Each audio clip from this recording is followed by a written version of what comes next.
Bueno, vamos a terminar la clase como nos quedamos a la mitad. Se los voy a dejar en formato de video y cualquier duda, pues igual siempre me pueden consultar. Bueno, es importante saber sobre los símbolos de los puntos de Lewis. Primero, pues debemos de reconocer los electrones de valencia y asegurar que el número total de electrones no va a cambiar en una reacción química. Los químicos utilizan el sistema de los puntos de Lewis desarrollado para expresarlo. Y un símbolo de los puntos de Lewis consta del símbolo del elemento y un punto por cada electrón de valencia de un átomo del elemento. Entonces, ¿cómo podemos saber cuántos puntos de Lewis corresponden a cada uno de los elementos? Pues acá en esta gráfica podemos ver, están los elementos que nosotros encontramos en la tabla periódica y logramos identificar que los elementos alcalinos tienen un único punto, los elementos alcalinos térreos tienen 2, el aluminio vemos que tiene 3, los gases nobles se caracterizan porque tienen 8. Entonces, acá podemos encontrar cada uno de los puntos de Lewis de cada elemento. El número de puntos desapareados se va a representar el número de enlaces que puede formar un átomo del elemento en un compuesto. Entonces, ¿de qué manera podemos entender eso? Primero tenemos que saber que nosotros vamos a identificar cuántos espacios pueden caber en cada elemento. Entonces, acá vemos que el sodio tiene un puntito y el cloro se caracteriza porque tiene 7. Entonces, acá nosotros vemos cómo se unen y entonces ya el sodio comparte un electrón, el electrón del sodio se comparte con un electrón del cloro y por eso vemos acá la formación del enlace. Ahora bien, ¿qué pasa con el bario? Identificamos que el bario tiene 2 electrones de valencia. Significa que tiene la oportunidad de poder compartir 2 electrones. Pero en el caso del cloro, únicamente tenemos el espacio para un electrón. Entonces, por eso nosotros utilizamos un átomo de cloro y otro átomo de cloro para el otro electrón. Entonces, cuando nosotros ya colocamos este elemento, vamos a colocar bario, cloro 2, porque estamos diciendo que tenemos 2 elementos de cloro. Ahora bien, ¿qué pasa con el oxígeno y el hidrógeno? Identificamos que el hidrógeno tiene un electrón de valencia, mientras que el oxígeno tiene 6 electrones de valencia. Nosotros debemos de llegar a 8. Entonces acá, lo mismo, como vimos con el bario, el hidrógeno va a compartir un electrón y luego otro hidrógeno va a compartir un electrón, a modo de que el oxígeno se quede con los 8 electrones.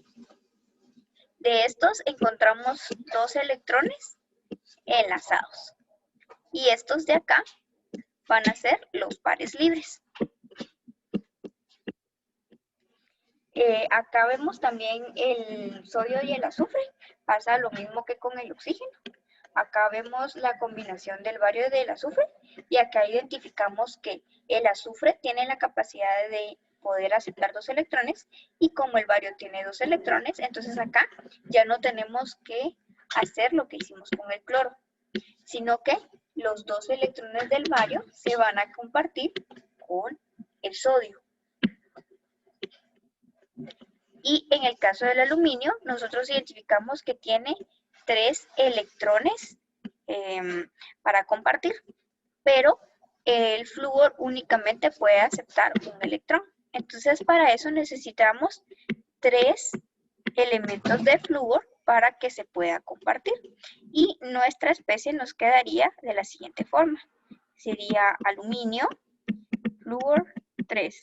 Este 3 me indica que tengo que tener 3 elementos de flúor para poder compartir los electrones. ¿Qué es importante saber de los enlaces covalentes? Primero, que un enlace covalente en el que 2 electrones son compartidos por dos átomos. Entonces nosotros vamos a encontrar acá a los electrones compartiéndose, a diferencia de los enlaces iónicos, en donde vemos una transferencia completa de electrones. En cambio acá solo se están compartiendo. Los compuestos covalentes van a ser aquellos que solo contienen enlaces covalentes. El par de electrones compartidos se va a representar a menudo como una sola línea. ¿Qué significa eso? Que si yo tengo un enlace con un único par compartido, yo voy a colocar una línea. Los enlaces covalentes entre átomos polielectrónicos solo participan los electrones de valencia. En el enlace covalente, cada electrón del par compartido es atraído por los núcleos de ambos átomos. Esas atracciones tienen unidos a los dos átomos en la molécula y es la responsable de la formación del enlace covalente en otra molécula. Entonces acá vemos que nosotros tenemos los dos elementos de flúor y al momento de que nosotros vemos la formación del enlace, vemos acá que los electrones se están compartiendo, pero estos electrones compartidos nosotros los podemos expresar como una línea. Ahora bien, los electrones que no están siendo compartidos, que son estos de acá, les vamos a denominar pares de electrones libres y estos no están siendo parte del enlace. Y estos pues van a ser electrones de valencia que no van a participar en la formación del enlace covalente. Sobre las estructuras de Lewis debemos de saber que va a ser una representación de un enlace covalente en donde el par de electrones compartidos se indica con una línea como ya habíamos visto o como pares de puntos entre dos átomos. Y los pares libres no compartidos se indican como pares de puntos en los átomos individuales. En una estructura de Lewis solo se muestran los electrones de valencia. Entonces acá vemos el ejemplo del agua.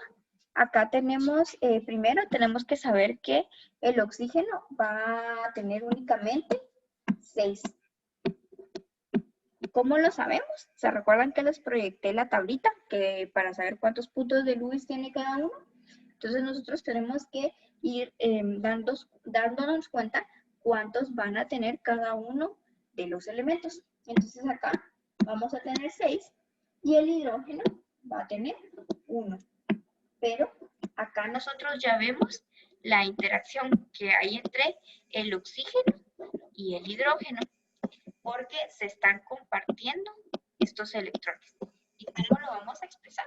Pues lo podemos expresar de esta forma. Estos pares los podemos resumir como una línea y únicamente dejar los dos puntos de los pares libres que no están siendo parte de un enlace. ¿Y qué es lo que realmente está pasando? Pues estos círculos que están acá van a representar el orbital más externo, que serían los orbitales de valencia. Y acá vemos cómo se comparten estos dos electrones. Se comparte un electrón del hidrógeno y un electrón del oxígeno. Y lo mismo pasa acá. Un electrón del hidrógeno se comparte con un electrón del oxígeno. Entonces acá el hidrógeno tiene 2 electrones y el oxígeno tiene 8 electrones.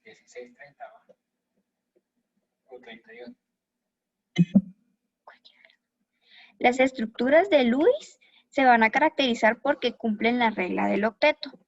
Recuérdense que como les había comentado, pues toda regla siempre tiene una excepción y pues no está de más mencionar que hay algunos elementos químicos que son excepciones a la regla del octeto.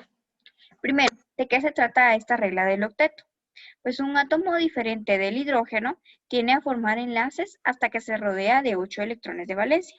Es decir, se forma un enlace covalente cuando no hay suficientes electrones para que cada átomo complete su octeto. Al compartir electrones en un enlace covalente, cada átomo completa su octeto. La regla del octeto funciona principalmente para los elementos del segundo periodo de la tabla periódica. Estos elementos solo tienen subniveles 2s y 2p en los que puede haber un total de 8 electrones. Cuando un átomo de uno de estos elementos forma un compuesto covalente, obtiene la configuración de un gas noble, que sería el neón, compartiendo electrones con otros átomos del mismo compuesto. También podemos identificar que existen tipos de enlaces covalentes. Pues los átomos pueden formar distintos tipos de enlaces covalentes. Primero, pues vamos a tener el enlace sencillo, en el que dos o más átomos se unen por medio de un par de electrones y lo expresamos con una línea. Podemos poner nuestro ejemplo, ¿verdad? Oxígeno e hidrógeno. En muchos compuestos se forman enlaces múltiples si dos átomos comparten dos pares de electrones. El enlace covalente se denomina enlace doble. Entonces nosotros tenemos un enlace doble, lo podemos tener en un carbono, otro carbono. Y también podemos tener un triple enlace que va a surgir cuando dos átomos comparten tres pares de electrones. Entonces acá lo vamos a tener de esta forma. Entonces, un enlace sencillo lo expresamos como una línea, un enlace doble como dos líneas y un enlace triple como tres líneas.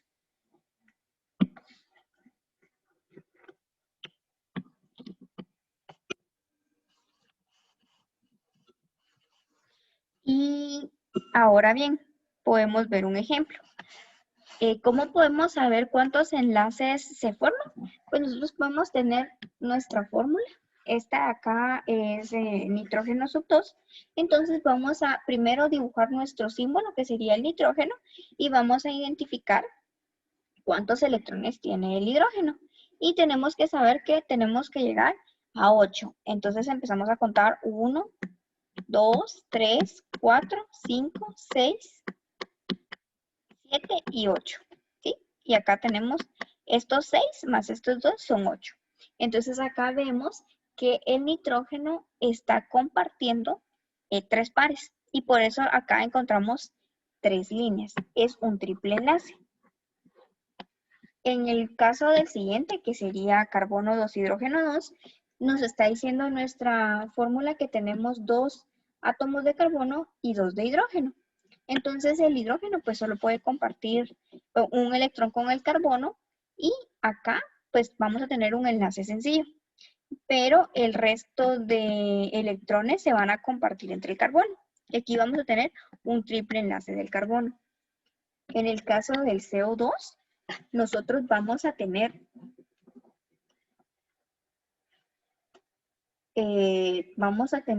un elemento, un átomo de carbono y 2 de oxígeno. Entonces acá el carbono va a formar 2 enlaces con el oxígeno y lo podemos ver de esta forma. Acá tenemos nuestros 2 enlaces y los pares libres que no están siendo parte del enlace. Y en el caso del carbono 2, hidrógeno 4, pues acá nos damos cuenta que podemos ver este y este. Tenemos 2 carbonos, pero aquí ya cambian los hidrógenos. Entonces nosotros nos vamos a dar cuenta que acá ya solo vamos a tener nuestro doble enlace, porque ya tenemos estos hidrógenos para compartir. Entonces, este hidrógeno, como nos está diciendo acá que tiene 4, vamos a compartir uno con el carbono, este con este otro carbono, y este con este carbono y este con este carbono. Entonces, al momento de que el carbono comparte un electrón con el hidrógeno, acá tenemos uno, acá comparte otro, y si sumamos el del hidrógeno, acá ya tenemos 4, solo nos quedan 2. Entonces, estos 2 se van a compartir con los otros 2 del otro carbono. Entonces, acá solo vemos que se están compartiendo 2 pares. Entonces, vamos a tener un doble enlace. Así es como nosotros podemos identificar cuántos enlaces va a tener un elemento químico al momento de nosotros identificar su fórmula. Bueno, ahora bien, también es importante saber cuál es la importancia de estos enlaces y qué es lo que realmente representa. Y para eso pues lo podemos identificar como la longitud de enlace. La longitud del enlace se va a definir como la distancia entre el núcleo de dos átomos unidos por un enlace covalente en una molécula. Entonces, nosotros vamos a tener a nuestra molécula, les voy a colocar este punto de acá y este de acá, y se van a unir por un enlace. El enlace va a ser la longitud de enlace va a ser la distancia que hay entre un núcleo y el otro. Ahora bien, cuando nosotros hablamos de un enlace sencillo, vamos a tener una distancia. Cuando nosotros hablamos de un doble enlace, vamos a tener enlaces más cortos. Y cuando hablamos de un triple enlace, los enlaces van a ser más pequeños. Entonces acá podemos poner carbono, acá el carbono y acá el carbono. ¿Qué significa cada uno de estos enlaces?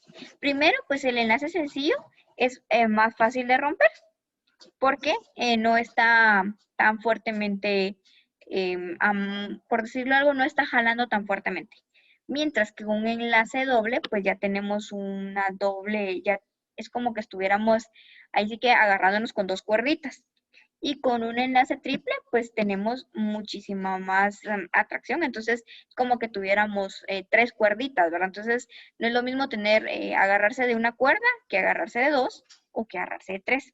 Entonces, cada uno de estos, pues va a ser más difícil de romper, dependiendo de si es un enlace sencillo, un enlace doble o un enlace triple. Y el enlace triple, pues es el más pequeño.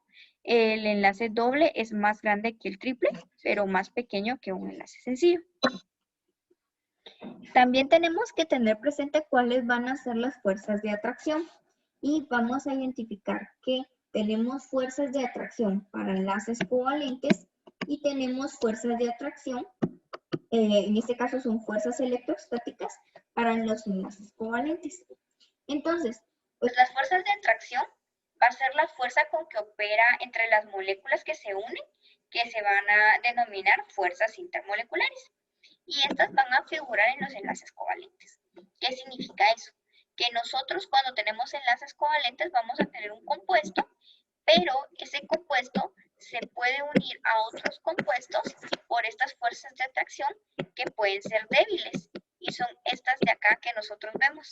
Estos pues son las fuerzas intermoleculares y se caracterizan porque son bastante débiles, o sea que no es como un enlace covalente que es bastante fuerte, sino que son enlaces que fácilmente se pueden romper. Ahora bien, las fuerzas electrostáticas van a ser aquellas que van a mantener unidas a los iones y por lo común van a ser muy fuertes. Significa que nosotros vamos a tener mayor fuerza en un enlace iónico que en un enlace covalente. Ahora bien, ¿qué es importante saber de las fuerzas electrostáticas? Pues las mismas leyes que hemos visto en física, ¿verdad? Cargas iguales se van a repeler y cargas distintas se van a atraer. Por eso vemos que cuando formamos un enlace iónico tenemos que tener la unión de un anión con un catión. Un enlace covalente polar. ¿Qué es este? Pues un enlace covalente polar se le va a denominar a todos esos átomos que no van a compartir por igual los electrones cuando son átomos distintos. Y se va a denominar enlace covalente polar o simplemente enlace polar porque los electrones pasan más tiempo en la vecindad de un átomo que del otro. Entonces, habíamos dicho que los electrones se comparten. Entonces, nosotros vamos a hablar de este elemento y este otro. Este va a ser el A y este va a ser el B.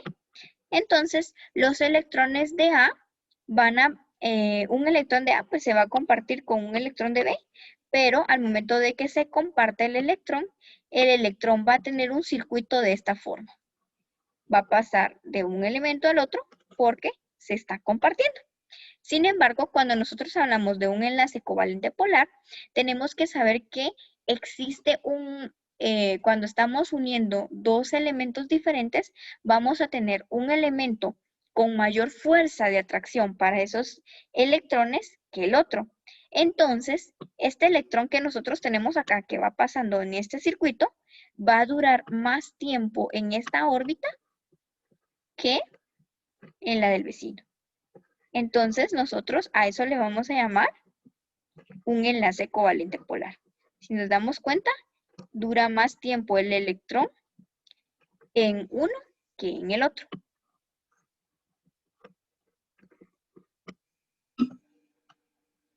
Ahora bien, es importante conocer cómo podemos identificar cuándo un elemento va a atraer más fuertemente ese electrón. ¿Y cómo lo podemos hacer? Pues al momento de identificar la electronegatividad. Y esta pues es la capacidad de un átomo para atraer hacia sí los electrones en un enlace químico. Los elementos con electronegatividad alta tienen más tendencia para atraer electrones que los elementos con electronegatividad baja. La electronegatividad de un elemento solo puede medirse respecto a la de otro elemento. Entonces acá vamos a calcular la electronegatividad de un compuesto. Entonces acá tenemos el hidrógeno. Esta electronegatividad nosotros la podemos encontrar en la tabla periódica. Este valor del hidrógeno y el del cloro. Entonces en un enlace, bueno, en un compuesto que sería HCl, nosotros identificamos que el cloro tiene una electronegatividad de 3.0 y el hidrógeno de 2.1. Al momento de que nosotros hagamos esta resta, identificamos un resultado de 0.9. Cuando nosotros tenemos una electronegatividad mayor a 1.7, estamos identificando un enlace iónico. Pero en este caso, como la electronegatividad no es mayor a 1.7, este no es un enlace iónico. La electronegatividad es menor a 1.7, entonces acá nosotros identificamos un enlace covalente. Entonces, así es como nosotros podemos calcular si es, podemos hacer este cálculo para identificar un enlace iónico o un enlace covalente. Ahora bien, ¿cómo identificamos la electronegatividad de cada elemento? Pues lo podemos hacer de acuerdo a esta tablita que nos da una tendencia. Nos dice que la electronegatividad va aumentando en la tabla periódica de abajo hacia arriba y va aumentando de los números, acá tenemos 1A hacia el 7A. Nosotros identificamos que el compuesto más electronegativo que tenemos en la tabla periódica es el flúor. Significa que este es el elemento que tiene mayor afinidad electrónica, o sea que es el que jala con mayor fuerza todos esos electrones. Ahora bien, vamos a pasar a conocer un nuevo término, que es el número de oxidación. Nosotros el número de oxidación lo podemos identificar como una transferencia parcial de electrones. Significa que el número de oxidación de un átomo, también llamado estado de oxidación, significa el número de cargas que tendría un átomo en una molécula o en un compuesto iónico si los electrones fueran transferidos completamente. Los números de oxidación van a reflejar el número de electrones transferidos. Entonces, nosotros tenemos que pensar cuántos electrones podría transferir este elemento a el otro elemento. Entonces, ahí vamos a identificar el número de oxidación. En los elementos libres, es decir, los que están en estado no combinado, cada átomo tiene un número de oxidación 0, así como cada átomo en el hidrógeno, el bromo, el sodio y los que están acá, tienen el mismo número de oxidación, que es 0. Para los iones constituidos por un solo átomo, es decir, los iones monoatómicos, el número de oxidación es igual a la carga del ion. Entonces, el ion litio sería litio más, tiene un número de oxidación de más 1. El ion bario tiene un número de oxidación de más 2. Y así podemos identificar el resto de especies, así sucesivamente. Todos los metales alcalinos tienen un número de oxidación de más 1.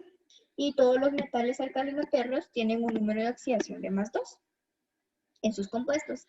El aluminio se caracteriza por tener un número de oxidación de más 3.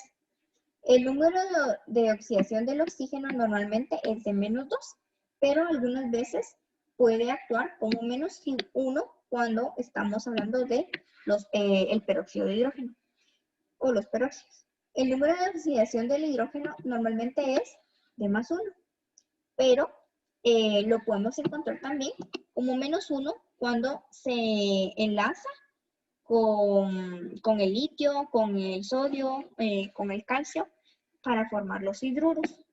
Entonces acá tendríamos el hidruro de litio, el hidruro de sodio y el hidruro de calcio.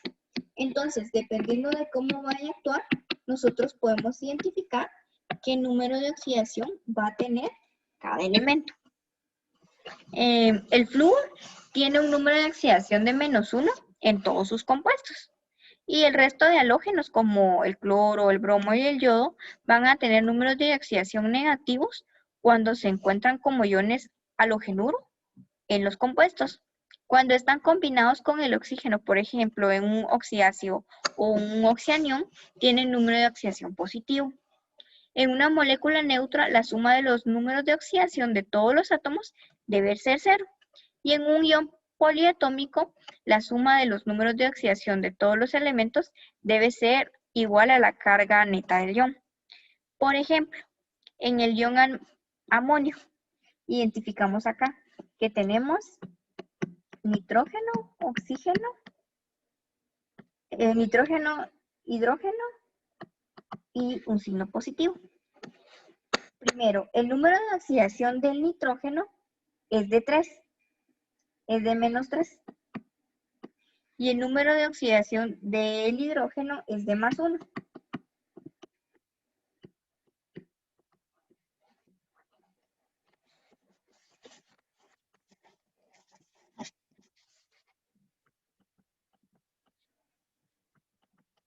Entonces se los voy a volver a colocar acá.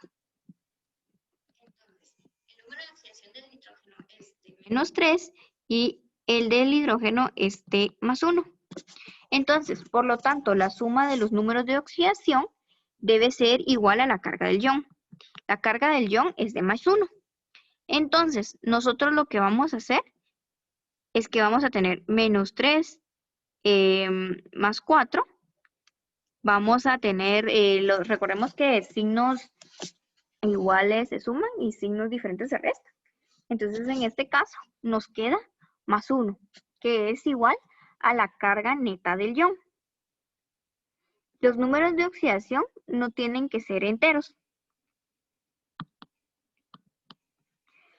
Pueden ser fracciones, como en el caso del oxígeno en el ion superóxido, que es de -1/2. Ahora bien, es importante para poder calcular la carga neta del ion que nosotros vamos a multiplicarlo. Entonces, este 3 lo vamos a multiplicar por este 1 que no colocamos acá, y este 1 lo vamos a multiplicar por este 4 de acá. Entonces, por eso vamos a tener -3 por el 1 más 1 por 4. Y esto nos queda +1. Este 3 corresponde al número de oxidación del nitrógeno. Este 1 corresponde a el subíndice de nitrógeno. Este 1 corresponde a la carga positiva del hidrógeno. Y este 4 corresponde al subíndice del hidrógeno. Y de esta forma nosotros podemos calcular los números de oxidación.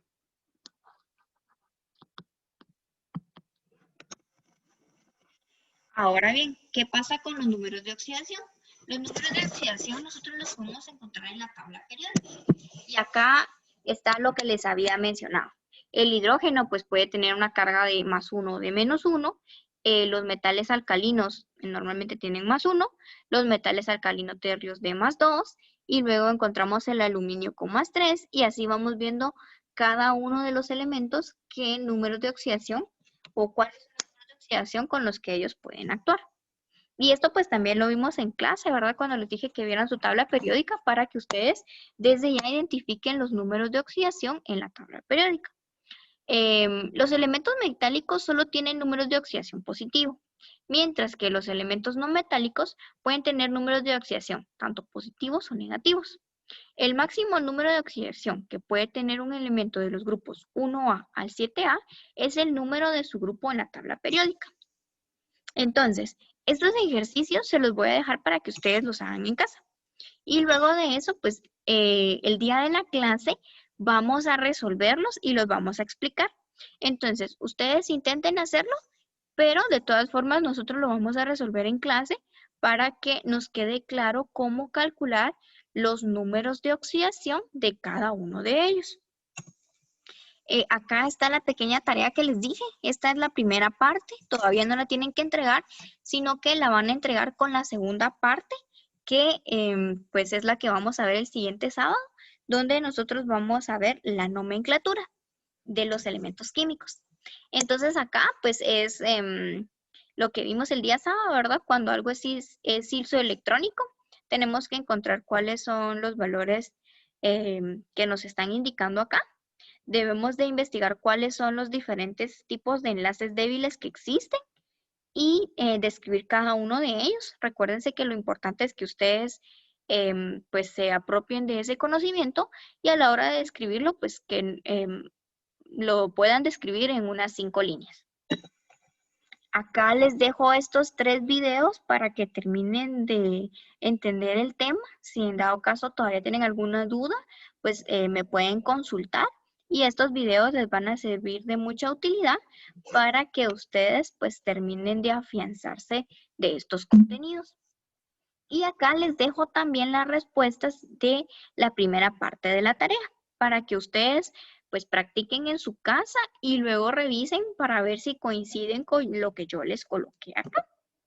Y acá tenemos los tipos de enlaces débiles. Y pues esto sería todo. Acá está la bibliografía del libro que utilizo. Y pues espero que esta información les sea de mucha utilidad y los veo el siguiente día de clase.